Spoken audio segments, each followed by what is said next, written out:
desde afuera no sé cómo ayudar a mi pareja, no sé, digamos, no me siento con los recursos, no me siento tan preparado porque esto también me cogió a mí de sorpresa, ¿no? Y dentro de los miedos más comunes están, pues, el miedo a perder a su pareja, ¿no? Miedo a que de pronto esta enfermedad pueda adelantar algo que yo sé que va a pasar, pero que lo veía como a largo plazo, que es como el fallecimiento. Hay también preocupación por la capacidad de prestar apoyo. Digamos que los cónyuges no se sienten con los recursos o las estrategias para eso, no saben cómo hacerlo. Hay cambio de roles también, entonces digamos que si, por ejemplo, la mujer era, digamos, quien se ocupaba de las cosas del hogar o, digamos, de la economía y ahorita por la enfermedad no lo puede hacer, pues digamos que ahora es la pareja va a tener que asumir esto y pues es un cambio también importante donde yo tampoco estoy preparado porque nunca he estado acostumbrado a hacerlo y eso me genera miedo, eso genera que yo diga no me siento capaz y pues digamos que va a generar más estrés. Y también digamos está la parte de la satisfacción en el área sexual, ¿sí? Y generalmente cuando uno habla con las parejas de los pacientes, digamos que es muy común, digamos que por un lado, de pronto la paciente, la mujer diga, es que ya no le gusto a mi esposo, ya no me ve atractiva, ¿sí? Por ese miedo que habíamos hablado y todo eso, estos cambios en la parte física, ¿cierto? Y cuando uno habla con el hombre, digamos, el hombre lo que dice es que yo no la quiero lastimar, no sé cómo tocarla y para no generarle sufrimiento. Entonces, digamos que ahí la importancia de que el acompañamiento sea mutuo, de que no sea solamente para el paciente, sino también para las personas a su alrededor, para ayudarlas a entender todo este proceso. La parte, digamos, de la sexualidad que está relacionado con la pareja, pues es importante. Esto es muy general porque digamos que esto da para otro webinar, pero digamos es importante saber que la sexualidad se compone de tres aspectos, ¿sí? Está la parte del deseo sexual, que es el interés en la actividad sexual. Está la satisfacción sexual, que es la apreciación global de lo que es la sexualidad y lo que para mí, digamos, me satisface en ese sentido.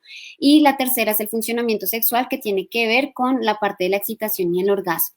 En el cáncer de mama la sexualidad se transforma y se va adaptando, ¿sí? Y digamos que es importante comprender esto que tengo acá en esta diapositiva. ¿Por qué? Porque muchas veces el entender que hay algo físico que está generando todos esos cambios va a hacer que para mí como paciente y también como pareja sea más fácil entender y sobrellevar esto. A nivel físico, digamos que por la enfermedad y los tratamientos va a haber una menopausia prematura, ¿sí? Y esto que va a producir una pérdida de estrógenos. Y además la quimioterapia va a hacer que haya pérdida de andrógenos, entonces esto va a disminuir automáticamente el deseo sexual. Eso a nivel fisiológico. A nivel emocional también digamos que puede haber una alteración, una afectación, porque digamos que ya uno está preocupado en otras cosas, ¿sí? Uno tiene un estrés muy alto debido a todo esto y eso también disminuye, pues digamos que el deseo de tener relaciones de pronto con mi pareja, además del impacto de la cirugía y los tratamientos en la imagen corporal, pues que también hace que yo no me sienta tan cómoda y al no sentirme tan cómoda, pues ese deseo sexual disminuye. Sin embargo, es importante tener claro que la sexualidad no solamente se limita, digamos, al coito como tal, no, sino que sexualidad abarca muchas cosas. Entonces aquí en este momento lo que podemos reforzar es más otro tipo de intimidad, más de pronto las caricias, más de pronto tiempo para nosotros como pareja, para reconectarnos nuevamente, tiempo de pronto también para los besos también que pueden, digamos, generar mucho placer. Entonces, digamos que es importante y esa comunicación entre la paciente y su pareja, hablar claro, decirle esto me gusta, esto no me gusta, que a las citas médicas también pueda asistir esa pareja para hacer todas esas preguntas y si, digamos, ven la necesidad de pronto de buscar más apoyo, pues hablar con un terapeuta o también con alguien especializado en sexología que puede facilitar y ayudar mucho este campo porque pues es muy importante y no por tener cáncer lo vamos a dejar de lado. Para los hijos, digamos que este tema me parece importante también y aquí lo que voy a explorar es un poco cómo abordo el tema con los hijos, porque es uno de los miedos también más comunes. A veces no es tanto con, o sea, con las personas mayores, pues uno sí tiene miedo de decirle a los demás de la enfermedad, pero no sabemos cómo hacerlo con los niños, ¿sí? Entonces, pues digamos que lo primero, estos también son pautas muy básicas y esto es algo general, tocaría, digamos, de pronto mirar caso por caso. Uno de ellas es planificar la conversación, ¿sí? Es importante que yo como mamá, que yo como papá sepa lo que voy a decir, ¿sí? Y encuentre un momento para hacerlo. Utilizar un lenguaje directo, pues esto también va dependiendo en las edades de los niños, pero es importante utilizar las palabras como son, utilizar la palabra cáncer, ¿sí? Utilizar, digamos, quimioterapia, mamá va a empezar un tratamiento, va a ir al médico, el médico se llama el oncólogo, hace esto, ¿sí? Digamos que eso es muy importante y a veces por miedo a esa reacción en los niños decimos, no, mejor que no se entere porque si le digo cáncer, entonces se va a asustar, va a llorar y demás, pero no, es importante utilizar las palabras, los términos como son, porque a veces utilizamos otros términos que pueden generar mayor dificultad en ellos más adelante. Hablar de los cambios físicos es fundamental porque es que van a suceder, generalmente va a suceder en cáncer de mama, va a suceder que la paciente va a terminar sin pelo, va a tener que utilizar de pronto pelucas o de pronto pañoletas y demás, puede haber de pronto subida de peso, bajada de peso, va a estar sin una mama, entonces es importante hablarle de lo que va ocurriendo paso a paso. No hay necesidad tampoco de darle, digamos, una charla de 3 horas al niño, porque tampoco se va a quedar con todo eso, ¿no? Sino coger cosas específicas, ir poco a poco dando esa información y posteriormente, digamos, esperar a ver el niño también qué pregunta y con base en esas preguntas ir respondiendo. Es importante continuar estableciendo momentos de intimidad con los niños, ¿sí? Tener momentos de donde ese paciente con cáncer pueda estar con su hijo, puedan compartir una película, puedan compartir un juego de mesa, puede que de pronto ya digamos que por la quimioterapia y demás haya debilidad y no den ganas tanto de salir, o de pronto también que se afecte la parte de las comidas, ¿no? De que ya uno no quiere comer tanto o que ya los alimentos no saben lo mismo, entonces de pronto ir a un helado no, pero sí, sí preservar esos momentos íntimos con nuestros hijos para hablar de esas cosas importantes, para que ellos se sientan que siguen siendo amados, ¿no? Y a pesar de todos estos cambios, ustedes como papás están ahí, hacerlos partícipes y hacerlos partícipes como puede ser, de pronto como decirle a, no sé, Santi, ayúdame con el remedio para mamá, o vamos a hacerle una tarjeta a mamá para que se sienta mejor, o la vamos a acompañar acá, ¿sí? Como que ellos sientan que son importantes y que no los estamos dejando de lado, sino que los estamos involucrando. Eso también a ellos les va a dar herramientas no solamente en ese momento previo a la enfermedad, sino posteriormente para la vida. Entonces es importante hacerlos presentes. Mantenerles rutinas, entonces, que se estén acostando a la misma hora, que se levanten a la misma hora, las comidas a los horarios establecidos también, porque ya va a haber mucho cambio, ¿cierto? A nivel familiar, como para aumentar más cambios a nivel de las rutinas. Y pues también es importante, si los niños están en edad escolar, informar con el colegio. ¿Por qué? Porque digamos que el colegio es el lugar en donde los niños pasan más tiempo prácticamente y porque puede haber algunas alteraciones en la parte del desarrollo. Puede haber, digamos, cambios a nivel de escolaridad, a nivel de pronto académico, que pueden estarnos rindiendo igual que antes, o a nivel de desarrollo también puede haber un retroceso. De pronto, digamos, si un niño ya estaba controlando esfínteres, puede que ya no lo haga, puede estar más irritable, puede estar haciendo más pataletas. Entonces es importante pues hablar con el colegio para que ellos también brinden esa asesoría, para que estén pendientes de esos cambios y pues digamos que todos trabajemos en equipo. Y aquí les puse, digamos, 3 ejemplos de cuentos para niños. Estos se consiguen en internet, uno los busca con estos nombres y están gratuitos, que les pueden facilitar a ustedes ese abordaje, ¿no? De cómo puedo hablar con mis hijos sobre el cáncer, sobre el tratamiento, sobre qué es una quimioterapia, sobre el ir al médico. Entonces, pues digamos que se los dejo por si lo necesitan, lo pueden buscar y la verdad son recursos muy importantes. Con los niños, digamos que es muy útil los cuentos y los dibujos también para ver ellos cómo se sienten, entonces también se pueden hacer esas actividades manuales para ir nosotros como adultos conociendo pues qué hay en su cabecita. Estas digamos que son pautas generales para para hacerle frente al diagnóstico del cáncer de mama. Los hemos abordado, digamos, durante la conversación, pero acá las tengo un poco más claras.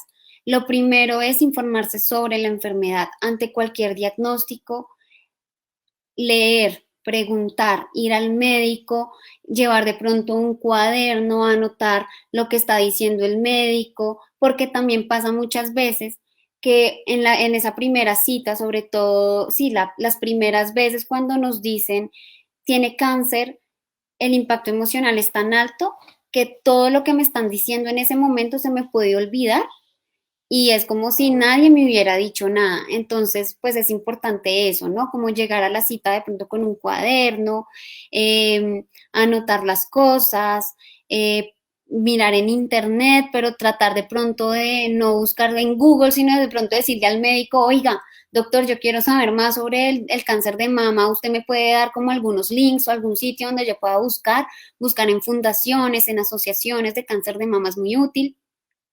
Ir acompañado también a las citas y a los procedimientos médicos. ¿Por qué? Porque uno me va a sentir más acompañada, ¿sí? Dos, también digamos para el tema de información, pues tengo a otra persona que también está escuchando, entonces si yo ya mi cabeza deja de procesar información, pues hay alguien que de pronto la puede procesar mejor que yo. Es importante conocer las reacciones emocionales que se pueden experimentar y validarlas, saber que hay días buenos, que hay días malos y que todas son importantes, ¿sí? Y que si hoy estoy triste, pues hoy lo lloro, ¿sí? Que si tengo rabia, pues hoy me siento con rabia y hago pataleta y digo que esto es lo peor que me ha pasado en la vida, sabiendo que también eso va a pasar. Tener una buena red de apoyo, unirse no solamente en su familia, sino en sus amigos o también buscar en las personas, digamos, de la comunidad, en vecinos, en instituciones, en las iglesias y demás, en esa red comunitaria, es también importantísimo comunicar a los demás las necesidades y los deseos, porque también pasa que uno asume que el otro debe saber cómo actuar, ¿no? Entonces eso también, si la otra persona no actúa como yo quiero, pues yo me voy a frustrar y voy a decir, esta persona no me entiende, esta persona no me quiere, esta persona no me ayuda, cómo son, el colmo y demás. Entonces es importante comunicarlo, decir, necesito esto o quiero esto para que la otra persona lo entienda. Vivir el aquí y el aquí y el ahora, ¿sí? Digamos que, pues esto obviamente decirlo es muy fácil, vivirlo no es tanto. Nosotros como seres humanos es normal que nos vayamos o a más adelante, nos preocupemos por lo que va a pasar en el futuro o nos quedemos en el pasado, ¿sí? Pero pues digamos que ninguna de las dos cosas lo vamos a poder hacer, no podemos vivir en el futuro porque no tenemos esa máquina de tiempo y tampoco podemos regresar al pasado. Entonces vivamos el momento presente, el aquí y el ahora. El listo, si tengo el día malo, ok, me abrazo mi dolor, abrazo ese malestar que tengo, sé que va a cambiar y ya. Ahorita les voy a brindar más adelante como algunos recursos que pueden ayudar en ese aspecto. Realizar actividades que generen bienestar son súper importantes. ¿Por qué? Porque uno se olvida de vivir, ¿sí? Y el cáncer no es una sentencia a muerte, eh, y estamos todavía vivos, ¿sí? Estamos aquí presentes, entonces es importante vivir, ¿sí? Lo que tengamos que vivir, sea mucho, sea poco, porque no lo sabemos, pero vivirlo, disfrutarlo con las personas que queremos. Y sobre todo también esto ayuda mucho en los días previos a los tratamientos que hay tanta ansiedad, distraerse, por ejemplo, no sé, si a uno le gusta pintar o ver una película, leer un libro, hacer algún plan diferente, ¿sí? Es muy importante y no siempre hablar de la enfermedad. Cuando nos reunamos con las otras personas, podemos hablar de otros temas. Si hoy no quiero hablar del cáncer, pues no hablo. Si quiero hablar de cómo está el clima, buenísimo. Si quiero hablar de política, hablo de política, de religión, de lo que yo quiera, porque hay otras cosas todavía. Nosotros no somos la enfermedad que tenemos, somos seres humanos y es importante reforzar eso. A realizar pautas de autocuidado, digamos las básicas, tratar de comer lo mejor posible. Esta parte de la comida me parece muy importante porque también es uno de los miedos más comunes, tanto en paciente como en familia, y es que los tratamientos cambian mucho, alteran mucho esa parte de la alimentación. Uno ya no tiene tantas ganas de comer o los sabores cambian, entonces es importante de a poquitos ir comiendo lo que me voy antojando y lo que mi cuerpo va aceptando y no presionar mucho.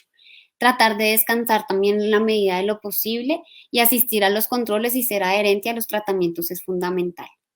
¿Y ahora qué puedo hacer para ayudar a una persona que tiene cáncer de mama? Si yo estoy como familiar o como amigo, ¿qué puedo hacer? Lo primero es hablar desde el corazón, ser genuino y sacar lo que uno tiene aquí adentro. No es fácil, ¿sí? Y a veces uno no sabe qué decir, no sabe qué hacer. Entonces aquí les tengo estas expresiones que tal vez puedan ayudar y digamos que vienen naturales, ¿no? Y es no sé qué decir, está bien decir no sé qué decir o qué hacer, pero quiero que sepas que cuentas conmigo en lo que necesites y que estoy aquí, ¿sí? Si quieres hablar de esto, aquí estoy. Por favor, avísame en qué te puedo ayudar. Y a veces no necesitamos decir nada, sino solamente un abrazo o una agarrada de manos o hacerle sentir la presencia, ¿sí? Eso es lo más importante. Entonces, y también digamos que respetar la necesidad del otro para expresar o ser reservado sobre su enfermedad. Hay personas que quieren contarle a todo el mundo lo que les pasó y está bien, es válido, como hay otras que no le quieren decir a nadie, entonces también está bien respetar eso, como también hay pacientes que dicen yo no quiero hablar con nadie, pero de pronto tú ayúdame a comunicarle la información a los demás, entonces pues es importante respetar eso. Incluir a las personas en los proyectos o actividades diarios, a veces también por esa sobreprotección. Por ejemplo, no se meta en la cocina, no puede ayudar en esto, no vamos a hacer esto porque es que su mamá no puede, porque está cansada. Eso le genera también a los pacientes sensación de ser una carga, ¿sí? Y de ser como inútil también, de que ya no valgo, ya no tengo nada importante en mí. Entonces es importante incluir a la persona en esos proyectos o en actividades diarias, escuchar y validar las emociones del otro, ofrecerle ayuda, que sepa que cuenta con ustedes y hablar de temas diferentes de la enfermedad, pues digamos que son como lo general. Y aquí están, digamos, estos recursos que pueden ayudar a disminuir el malestar emocional. Está pues los ejercicios de relajación, por ejemplo, los centrados en la respiración, que ayudan mucho, sobre todo cuando hay síntomas de ansiedad. Los pueden utilizar antes del tratamiento o también en los tratamientos. Por ejemplo, en la radioterapia. Generalmente cuando pues uno está como en la máquina, los pacientes a veces se sienten como ansiosos, entonces pueden utilizar la técnica de la respiración, de inhalar por la nariz, exhalar por la boca y concentrarme en ese movimiento de aire. Está también la meditación, pues digamos que ahorita es muy común, que se centra en el aquí y en el ahora y ejercicios, digamos, para hacerlos hasta en la ducha, 5 minutos de concentrarme en esa actividad que estoy haciendo y sentir, digamos, por ejemplo, el agua cuando me estoy bañando o el jabón y demás. Y está una muy bonita que a mí me parece que todos deberíamos hacer, que es una actividad de, ya centrada en la gratitud. Y es de todos los días escribir 3 cosas por las que estoy agradecida el día de hoy. Estoy agradecida porque no tengo tanto dolor, estoy agradecida porque pude ir al médico, estoy agradecida porque pude compartir con mi familia, cualquier cosa, persona, objeto, algo que me haya hecho sentir bien. Y es bonito porque digamos que uno lo que puede hacer es que en los momentos donde uno se siente como en ese túnel negro, donde no hay como esperanza o donde es un día, no es un día tan bueno, coger esos papelitos o eso donde anoté y verlos otra vez y volverme a llenar de energía. Entonces es un ejercicio, pues digamos, súper recomendado tanto para pacientes como para familiares. Y están, digamos, estas aplicaciones eh, pues pueden ayudar con los ejercicios de relajación y que pueden ser un recurso útil para tener a mano en cualquier momento y la presencia y pues digamos que saber que dentro de la psicología existe la psiconcología, que es el área que se dedica, digamos, a las reacciones emocionales y al proceso de ajuste de los pacientes que tienen una enfermedad oncológica y pues digamos que lo que necesiten, pues ahí estamos súper pendientes, está bien pedir ayuda, está bien decir, no puedo con esto, está válido también decir, mmm, está difícil esta situación, no sé qué hacer, necesito de pronto hablar con alguien y entonces pues digamos que aquí estamos las personas a su alrededor para ayudarlos y pues nada, eso es todo. Muchísimas gracias. Aquí está mi correo por si tienen alguna pregunta o algún comentario, con mucho gusto.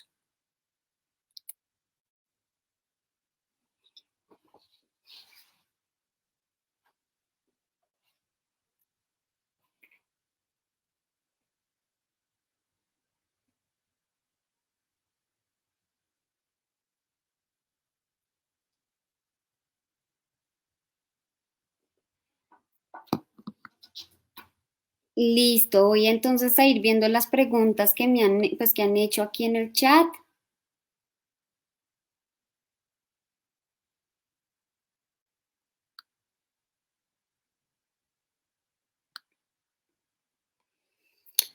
Entonces, ¿cómo se puede recuperar la autoconfianza después de perder las mamas? Digamos que esto es todo un proceso, no es algo que se haga de un día para otro. Lo que, digamos, les había dicho un poco es como volverse a reencontrar con ustedes mismos, es reconocerse bajo esa nueva condición en la que están. Entonces, pues digamos que ahí es muy útil la asesoría psicológica, de pronto si pueden atender, pueden estar con una persona que les ayude desde esa parte, es fundamental. Reconocerse más allá de las mamas, ¿sí? Digamos que ver que uno es mucho más que los senos, que hay cosas muy valiosas, entonces reforzar la parte de pronto pensar qué es lo que me hace a mí, digamos, Ana María, cuáles son mis cualidades, de pronto que otras personas también le digan a uno las cosas positivas, los aspectos positivos de uno puede ayudar, pero sin embargo sí es mejor tener un proceso de psicología en esa parte. Eh, para el esposo, digamos que es fundamental la comunicación, ¿sí? Yo creo que esa es el primer aspecto que debemos reforzar y es esa comunicación con nuestra pareja. Es validarle también a él las emociones, es validar que también se puede sentir mal, que también puede tener miedo, que esto es un proceso difícil. Eh, entonces, eso es lo primero que se puede hacer. Mirar también, indagar cuáles son esas preocupaciones, ¿sí? Si es miedo a que a mí como paciente me pase algo o a que él no se sienta capaz de, si es miedo de pronto a la muerte, ¿sí? Si es miedo a los cambios que están produciendo, entonces es importante primero determinar cuál es el tipo, digamos, de preocupación y con base en eso sí empezarlo a trabajar.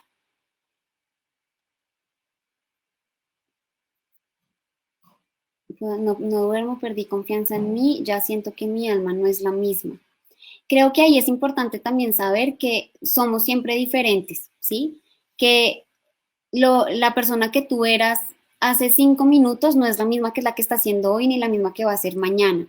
Ese es el primer paso. Es importante indagar esa parte del sueño, si puede haber alteraciones en el sueño por las preocupaciones o por los tratamientos o por la propia enfermedad, por los síntomas de la enfermedad. Entonces es importante evaluar y si ves, digamos, que ya es algo muy crónico, que ya llevas muchos días sin dormir, que de pronto vienen muchos pensamientos rumiativos, es decir, digamos que los mismos pensamientos de esto está mal, no me siento bien, catastróficos y demás, es importante solicitar ayuda. Hay un ejercicio que se puede hacer, digamos que está también desde el mindfulness, y es imaginar como un tronco con pues un árbol gigante con muchas hojas, y en cada hoja hay un pensamiento, ¿sí? A veces nos dicen como, es que no pienses en eso, pero si yo les digo a ustedes elefante rosado, no piensen en un elefante rosado, lo primero que van a pensar es en un elefante rosado. Así pasa también con los pensamientos. Entonces, este ejercicio en lo que se centra es imaginar que hay un árbol gigante con muchas hojas, cada hoja es un pensamiento, e imaginar que viene como un viento que va llevando cada pensamiento y lo voy dejando ir. No me voy quedando en ese mismo pensamiento todo el tiempo, no, sino lo dejo ir. Eh, y digamos que la familia, sí, digamos que un poco el acompañamiento desde psicología en pacientes con cáncer y en pacientes que están también en cuidado paliativo, no solamente se centra en el paciente, sino también en la familia para favorecer ese ajuste. Entonces, pues digamos que en la medida de lo posible, si está bien, digamos que la familia también pueda asistir a una terapia, a una sesión de psicología, o por lo menos que esté involucrada en el proceso y que digamos, pueda asistir, no sé, un familiar a las citas médicas o pueda también hacer preguntas que de pronto el paciente o el acompañante puedan hacerle y que hacerle al médico y sentirse involucrados en todo este proceso. Yo creo que bueno, digamos que la pregunta de la reconstrucción del busto, pues sí es mejor que, digamos, haya una valoración previa, digamos, por un profesional de salud mental. Digamos que esto yo creo que es algo que uno lo tiene que hablar con el médico, ¿sí? Yo creo que es cuando uno se sienta preparado para y cuando haya recibido la información suficiente, porque digamos que uno no puede tomar decisiones sin tener claridad de las cosas. Entonces sí es importante en esas citas, en esos controles, indagar sobre todos esos aspectos, indagar las opciones también que hay, los pros y los contras de cada uno y con base en eso sí tomar la decisión. Todo paciente, ¿es normal la pérdida del apetito sexual? Claro que es normal, ¿sí? Y por lo que hablábamos, porque fisiológicamente, por la enfermedad y el tratamiento ya hay un cambio a nivel hormonal, ¿cierto? Y también, pues digamos, psicológicamente hay otros aspectos de pronto en donde nos estamos centrando más en ese momento, que es como en el sentirme de pronto más fuerte, en el de afrontar esta situación y eso puede generar también estrés y el estrés también puede pues disminuir la parte sexual.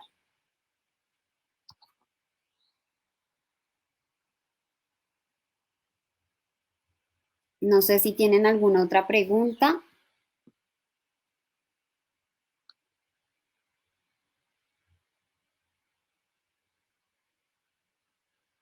Habían, listo, pues creo que ya no hay más preguntas. Igual lo que necesiten con mucho gusto lo pueden dejar en el chat y gracias a todos por conectarse. Que tengan buena tarde. Desde afuera no sé cómo ayudar a mi pareja, no sé, digamos, no me siento con los recursos, no me siento tan preparado porque esto también me cogió a mí de sorpresa, ¿no? Y dentro de los miedos más comunes están, pues, el miedo a perder a su pareja, ¿no? Miedo a que de pronto esta enfermedad pueda adelantar algo que yo sé que va a pasar, pero que lo veía como a largo plazo, que es como el fallecimiento. Hay también preocupación por la capacidad de prestar apoyo. Digamos que los cónyuges no se sienten con los recursos o las estrategias para eso, no saben cómo hacerlo.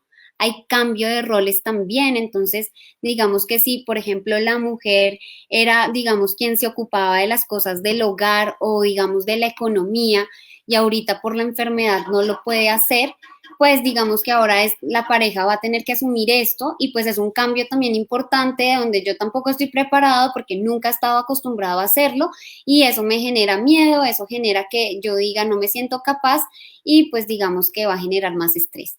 Y también digamos está la parte de la satisfacción en el área sexual, ¿sí? Y generalmente cuando uno habla con las parejas de los pacientes, digamos que es muy común, digamos que por un lado, de pronto la paciente, la mujer diga, es que ya no le gusto a mi esposo, ya no me ve atractiva, ¿sí? Por ese miedo que habíamos hablado y todo eso, estos cambios en la parte física, ¿cierto? Y cuando uno habla con el hombre, digamos, el hombre lo que dice es que yo no la quiero lastimar, no sé cómo tocarla y para no generarle sufrimiento. Entonces, digamos que ahí la importancia de que el acompañamiento sea mutuo, de que no sea solamente para el paciente, sino también para las personas a su alrededor, para ayudarlas a entender todo este proceso. La parte, digamos, de la sexualidad que está relacionada con la pareja, pues es importante. Esto es muy general porque digamos que esto da para otro webinar, pero digamos es importante saber que la sexualidad se compone de tres aspectos, ¿sí? Está la parte del deseo sexual, que es el interés en la actividad sexual. Está la satisfacción sexual, que es la apreciación global de lo que es la sexualidad y lo que para mí, digamos, me satisface en ese sentido. Y la tercera es el funcionamiento sexual, que tiene que ver con la parte de la excitación y el orgasmo. En el cáncer de mama la sexualidad se transforma y se va adaptando, ¿sí? Y digamos que es importante comprender esto que tengo acá en esta diapositiva. ¿Por qué? Porque muchas veces el entender que hay algo físico que está generando todos esos cambios va a hacer que para mí como paciente y también como pareja sea más fácil entender y sobrellevar esto. A nivel físico, digamos que por la enfermedad y los tratamientos va a haber una menopausia prematura, ¿sí? Y esto que va a producir una pérdida de estrógenos.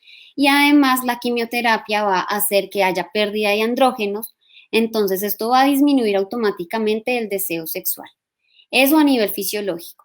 A nivel emocional también, digamos que puede haber una alteración, una afectación, porque digamos que ya uno está preocupado en otras cosas, ¿sí? Uno tiene un estrés muy alto debido a todo esto y eso también disminuye, pues digamos que el deseo de tener relaciones de pronto con mi pareja, además del impacto de la cirugía y los tratamientos en la imagen corporal, pues que también hace que yo no me sienta tan cómoda y al no sentirme tan cómoda, pues ese deseo sexual disminuye. Sin embargo, es importante tener claro que la sexualidad no solamente se limita, digamos, al coito como tal, no, sino que sexualidad abarca muchas cosas. Entonces aquí en este momento lo que podemos reforzar es más otro tipo de intimidad, más de pronto las caricias, más de pronto tiempo para nosotros como pareja, para reconectarnos nuevamente, tiempo de pronto también para los besos también que pueden, digamos, generar mucho placer.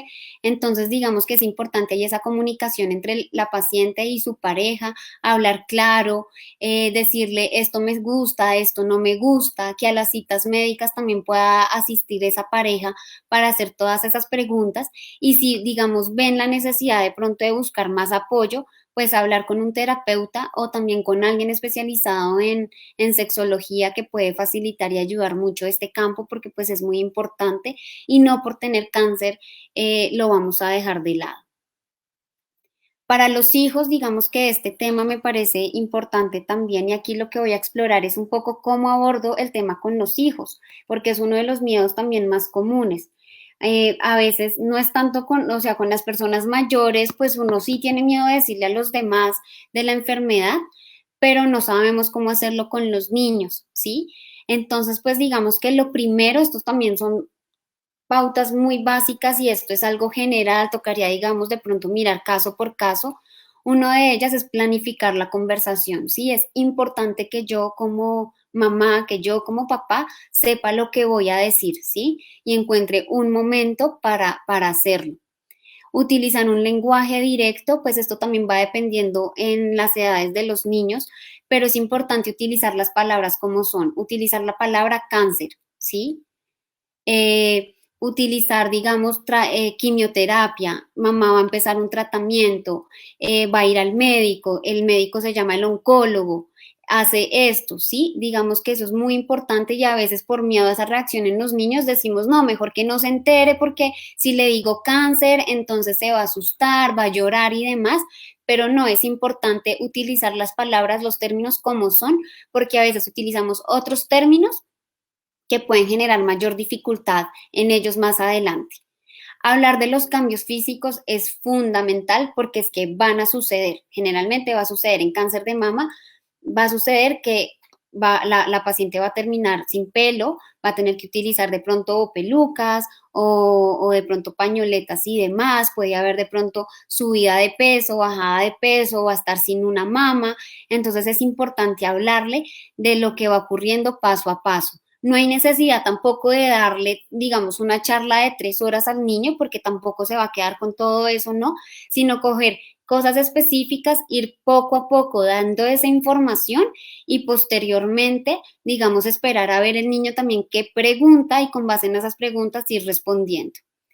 Es importante continuar estableciendo momentos de intimidad con los niños, ¿sí? Tener momentos de donde ese paciente con cáncer pueda estar con su hijo, puedan compartir una película, puedan compartir un juego de mesa, puede que de pronto ya digamos que por la quimioterapia y demás haya debilidad y no den ganas tanto de salir, o de pronto también que se afecte la parte de las comidas, ¿no? De que ya uno no quiere comer tanto o que ya los alimentos no saben lo mismo, entonces de pronto ir a un helado no, pero sí preservar esos momentos íntimos con nuestros hijos para hablar de esas cosas importantes, para que ellos se sientan que siguen siendo amados, ¿no? Y a pesar de todos estos cambios, ustedes como papás están ahí hacerlos partícipes y hacerlos partícipes como puede ser, de pronto como decirle a, no sé, Santi, ayúdame con el remedio para mamá o vamos a hacerle una tarjeta a mamá para que se sienta mejor o la vamos a acompañar acá, ¿sí? Como que ellos sientan que son importantes y que no los estamos dejando de lado,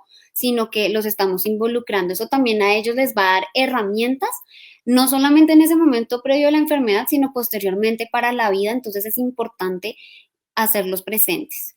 mantenerles rutinas, entonces que se estén acostando a la misma hora, que se levanten a la misma hora, las comidas a los horarios establecidos también, porque ya va a haber mucho cambio, ¿cierto? A nivel familiar, como para aumentar más cambios a nivel de las rutinas. Y pues también es importante, si los niños están en edad escolar, informar con el colegio. ¿Por qué? Porque digamos que el colegio es el lugar en donde los niños están, pasan más tiempo prácticamente y porque puede haber algunas alteraciones en la parte del desarrollo. Puede haber, digamos, cambios a nivel de escolaridad, a nivel de pronto académico, que pueden estarnos rindiendo igual que antes, o a nivel de desarrollo también puede haber un retroceso. De pronto, digamos, si un niño ya estaba controlando esfínteres, puede que ya no lo haga, puede estar más irritable, puede estar haciendo más pataletas. Entonces es importante pues hablar con el colegio para que ellos también brinden esa asesoría, para que estén pendientes de esos cambios y pues digamos que todos trabajemos en equipo. Y aquí les puse, digamos, 3 ejemplos de cuentos para niños. Estos se consiguen en internet, uno los busca con estos nombres y están gratuitos, que les pueden facilitar a ustedes ese abordaje, ¿no? De cómo puedo hablar con mis hijos sobre el cáncer, sobre el tratamiento, sobre qué es una quimioterapia, sobre el ir al médico. Entonces, pues digamos que se los dejo por si lo necesitan, los pueden buscar y la verdad son recursos muy importantes. Con los niños, digamos que es muy útil los cuentos y los dibujos también para ver ellos cómo se sienten, entonces también se pueden hacer esas actividades manuales para ir nosotros como adultos conociendo pues qué hay en su cabecita. Estas digamos que son pautas generales para hacer frente, para hacerle frente al diagnóstico del cáncer de mama. Los hemos abordado, digamos, durante la conversación, pero acá las tengo un poco más claras.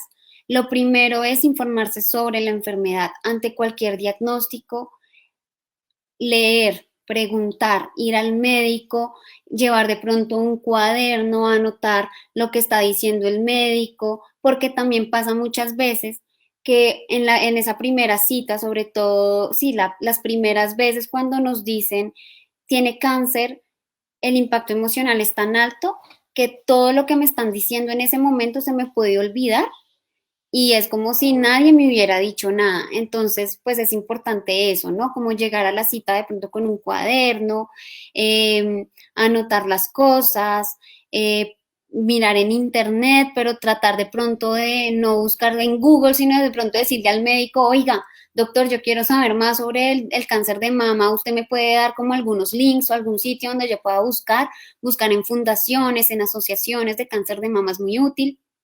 Ir acompañado también a las citas y a los procedimientos médicos. ¿Por qué? Porque uno me va a sentir más acompañada, ¿sí? Dos, también digamos para el tema de información, pues tengo a otra persona que también está escuchando, entonces si yo ya mi cabeza deja de procesar información, pues hay alguien que de pronto la puede procesar mejor que yo. Es importante conocer las reacciones emocionales que se pueden experimentar y validarlas, saber que hay días buenos, que hay días malos y que todas son importantes, ¿sí? Y que si hoy estoy triste, pues hoy lo lloro, ¿sí? Que si tengo rabia, pues hoy me siento con rabia y hago pataleta y digo que esto es lo peor que me ha pasado en la vida, sabiendo que también eso va a pasar. Tener una buena red de apoyo, unirse no solamente en su familia, sino en sus amigos o también buscar en las personas, digamos, de la comunidad, en vecinos, en instituciones, en las iglesias y demás, en esa red comunitaria, es también importantísimo comunicar a los demás las necesidades y los deseos, porque también pasa que uno asume que el otro debe saber cómo actuar, ¿no? Entonces eso también, si la otra persona no actúa como yo quiero, pues yo me voy a frustrar y voy a decir, esta persona no me entiende, esta persona no me quiere, esta persona no me ayuda, cómo son, el colmo y demás. Entonces es importante comunicarlo, decir, necesito esto o quiero esto para que la otra persona lo entienda. Vivir el aquí y el aquí y el ahora, ¿sí? Digamos que, pues esto obviamente decirlo es muy fácil, vivirlo no es tanto. Nosotros como seres humanos es normal que nos vayamos o a más adelante, nos preocupemos por lo que va a pasar en el futuro o nos quedemos en el pasado, ¿sí? Pero pues digamos que ninguna de las dos cosas lo vamos a poder hacer, no podemos vivir en el futuro porque no tenemos esa máquina de tiempo y tampoco podemos regresar al pasado. Entonces vivamos el momento presente, el aquí y el ahora, el listo, si tengo el día malo, ok, me abrazo mi dolor, abrazo ese malestar que tengo, sé que va a cambiar y ya. Ahorita les voy a brindar más adelante como algunos recursos que pueden ayudar en ese aspecto. Realizar actividades que generen bienestar son súper importantes. ¿Por qué? Porque uno se olvida de vivir, ¿sí? Y el cáncer no es una sentencia a muerte, eh, y estamos todavía vivos, ¿sí? Estamos aquí presentes, entonces es importante vivir, ¿sí? Lo que tengamos que vivir, sea mucho, sea poco, porque no lo sabemos, pero vivirlo, disfrutarlo con las personas que queremos. Y sobre todo también esto ayuda mucho en los días previos a los tratamientos que hay tanta ansiedad, distraerse, por ejemplo, no sé, si a uno le gusta pintar, pintar o ver una película, leer un libro, hacer algún plan diferente, ¿sí? Es muy importante y no siempre hablar de la enfermedad. Cuando nos reunamos con las otras personas, podemos hablar de otros temas. Si hoy no quiero hablar del cáncer, pues no hablo. Si quiero hablar de cómo está el clima, buenísimo. Si quiero hablar de política, hablo de política, de religión, de lo que yo quiera, porque hay otras cosas todavía. Nosotros no somos la enfermedad que tenemos, somos seres humanos y es importante reforzar eso. A realizar pautas de autocuidado, digamos las básicas, tratar de comer lo mejor posible. Esta parte de la comida me parece muy importante porque también es uno de los miedos más comunes, tanto en paciente como en familia, y es que los tratamientos cambian mucho, alteran mucho esa parte de la alimentación. Uno ya no tiene tantas ganas de comer o los sabores cambian, entonces es importante de a poquitos ir comiendo lo que me voy antojando y lo que mi cuerpo va aceptando y no presionar mucho. Tratar de descansar también en la medida de lo posible y asistir a los controles y ser adherente a los tratamientos es fundamental. ¿Y ahora qué puedo hacer para ayudar a una persona que tiene cáncer de mama? Si yo estoy como familiar o como amigo, ¿qué puedo hacer?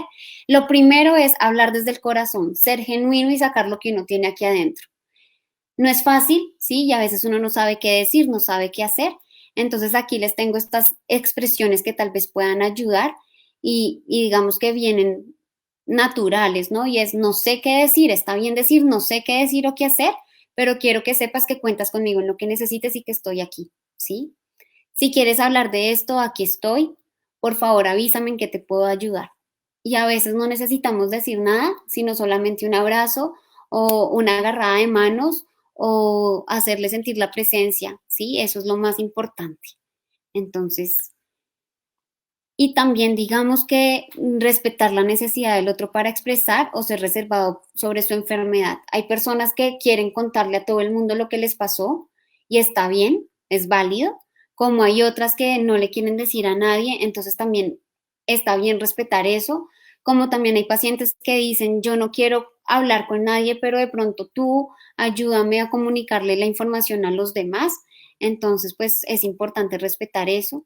Incluir a las personas en los proyectos o actividades diarios, a veces también por esa sobreprotección, por ejemplo, no se meta en la cocina, no puede ayudar en esto, no vamos a hacer esto porque es que su mamá no puede, porque está cansada. Eso le genera también a los pacientes sensación de ser una carga, ¿sí? Y de ser como inútil también, de que ya no valgo, ya no tengo nada importante en mí. Entonces es importante incluir a la persona en esos proyectos o en actividades diarias, escuchar y validar las emociones del otro, ofrecerle ayuda, que sepa que cuenta con ustedes y hablar de temas diferentes de la enfermedad, pues digamos que son como lo general. Y aquí están, digamos, estos recursos que pueden ayudar a disminuir el malestar emocional. Está pues los ejercicios de relajación, por ejemplo, los centrados en la respiración, que ayudan mucho, sobre todo cuando hay síntomas de ansiedad. Los pueden utilizar antes del tratamiento o también en los tratamientos. Por ejemplo, en la radioterapia. Generalmente cuando pues uno está como en la máquina, los pacientes a veces se sienten como ansiosos, entonces pueden utilizar la técnica de la respiración, de inhalar por la nariz, exhalar por la boca y concentrarme en ese movimiento de aire. Está también la meditación, pues digamos que ahorita es muy común, que se centra en el aquí y en el ahora y ejercicios, digamos, para hacerlos hasta en la ducha, 5 minutos de concentrarme en esa actividad que estoy haciendo y sentir, digamos, por ejemplo, el agua cuando me estoy bañando o el jabón y demás. Y está una muy bonita que a mí me parece que todos deberíamos hacer, que es una actividad, ella es centrada en la gratitud y es de todos los días. escribir 3 cosas por las que estoy agradecida el día de hoy.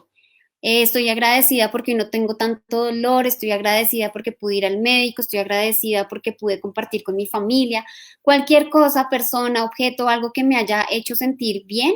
Y es bonito porque digamos que uno lo que puede hacer es que en los momentos donde uno se siente como en ese túnel negro, donde no hay como esperanza o donde no es un día tan bueno, coger esos papelitos o eso donde anoté y verlos otra vez y volverme a llenar de energía. Entonces es un ejercicio, pues digamos, súper recomendado tanto para pacientes como para familiares. Y están, digamos, estas aplicaciones eh, pues pueden ayudar con los ejercicios de relajación y que pueden ser un recurso útil para tener a mano en cualquier momento y la presencia y pues digamos que saber que dentro de la psicología existe la psiconcología, que es el área que se dedica, digamos, a las reacciones emocionales y al proceso de ajuste de los pacientes que tienen una enfermedad oncológica pues digamos que lo que necesiten, pues ahí estamos súper pendientes, está bien pedir ayuda, está bien decir, no puedo con esto, está válido también decir, está difícil esta situación, no sé qué hacer, necesito de pronto hablar con alguien y entonces pues digamos que aquí estamos las personas a su alrededor para ayudarlos y pues nada, eso es todo. Muchísimas gracias. Aquí está mi correo por si tienen alguna pregunta o algún comentario, con mucho gusto.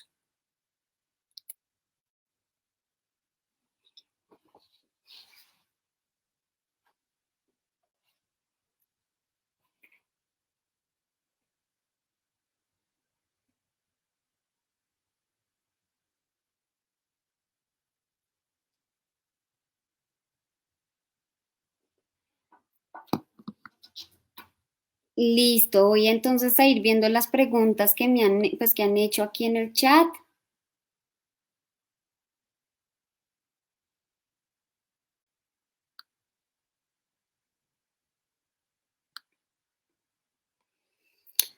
Entonces, ¿cómo se puede recuperar la autoconfianza después de perder las mamas? Digamos que esto es todo un proceso, no es algo que se haga de un día para otro. Lo que, digamos, les había dicho un poco es como volverse a reencontrar con ustedes mismos, es reconocerse bajo esa nueva condición en la que están. Entonces, pues digamos que ahí es muy útil la asesoría psicológica, de pronto si pueden atender, pueden estar con una persona que les ayude desde esa parte, es fundamental reconocerse más allá de las mamas, ¿sí? Digamos que ver que uno es mucho más que los senos, que hay cosas muy valiosas, entonces reforzar la parte de pronto pensar qué es lo que me hace a mí, digamos, Ana María, cuáles son mis cualidades, de pronto que otras personas también le digan a uno las cosas positivas, los aspectos positivos de uno puede ayudar, pero sin embargo sí es mejor tener un proceso de psicología en esa parte. Eh, para el esposo, digamos que es fundamental la comunicación, ¿sí? Yo creo que esa es el primer aspecto que debemos reforzar y es esa comunicación con nuestra pareja. Es validarle también a él las emociones, es validar que también se puede sentir mal, que también puede tener miedo, que esto es un proceso difícil. Entonces, eso es lo primero que se puede hacer, mirar también, indagar cuáles son esas preocupaciones, ¿sí? Si es miedo a que a mí como paciente me pase algo o a que él no se sienta capaz de, si es miedo de pronto a la muerte, ¿sí? Si es miedo a los cambios que están produciendo, entonces es importante primero determinar cuál es el tipo, digamos, de preocupación y con base en eso sí empezarlo a trabajar.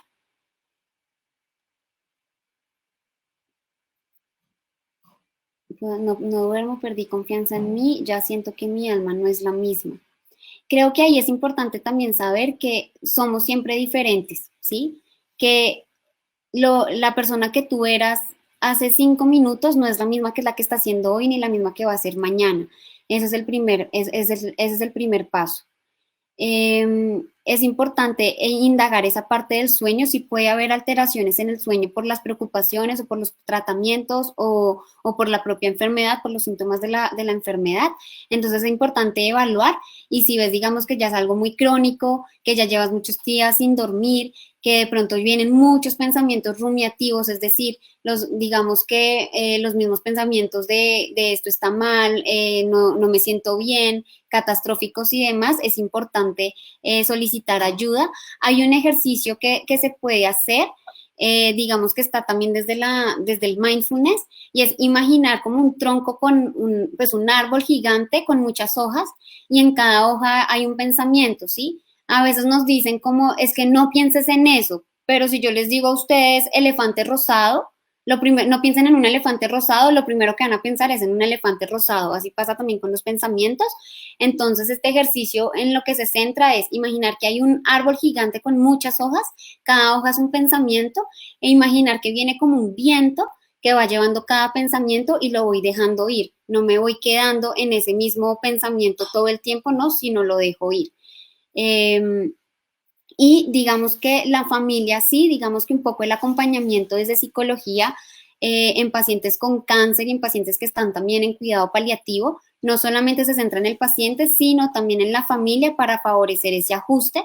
Entonces, pues digamos que en la medida de lo posible, si está bien, digamos que la familia también pueda asistir a una terapia, a una sesión de psicología, o por lo menos que esté involucrada en el proceso digamos, pueda asistir, no sé, un familiar a las citas médicas o pueda también hacer preguntas que de pronto el paciente o el acompañante puedan hacerle y hacerle al médico y sentirse involucrados en todo este proceso. Yo creo que bueno, digamos que la pregunta de la reconstrucción del busto, pues sí es mejor digamos, haya una valoración previa, digamos, por un profesional de salud mental. Digamos que esto yo creo que es algo que uno lo tiene que hablar con el médico, ¿sí? Yo creo que es cuando uno se sienta preparado para y cuando haya recibido la información suficiente, porque digamos que uno no puede tomar decisiones sin tener claridad de las cosas. Entonces sí es importante en esas citas, en esos controles, indagar sobre todos esos aspectos, indagar las opciones también que hay, los pros y los contras de cada uno y con base en eso sí tomar la decisión. Todo paciente es normal la pérdida del apetito sexual. Claro que es normal, ¿sí? Y por lo que hablábamos, porque fisiológicamente por la enfermedad y el tratamiento ya hay un cambio a nivel hormonal, ¿cierto? Y también, pues digamos, psicológicamente hay otros aspectos de pronto en donde nos estamos centrando más en ese momento, que es como en el sentirme de pronto más fuerte, en el de afrontar esta situación, y eso puede generar también estrés, y el estrés también puede pues disminuir la parte sexual.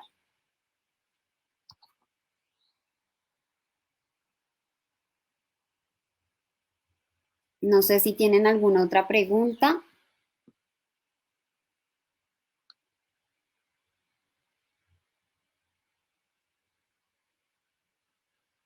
Habían, listo, pues creo que ya no hay más preguntas. Igual lo que necesiten con mucho gusto lo pueden dejar en el chat, y gracias a todos por conectarse. Que tengan buena tarde.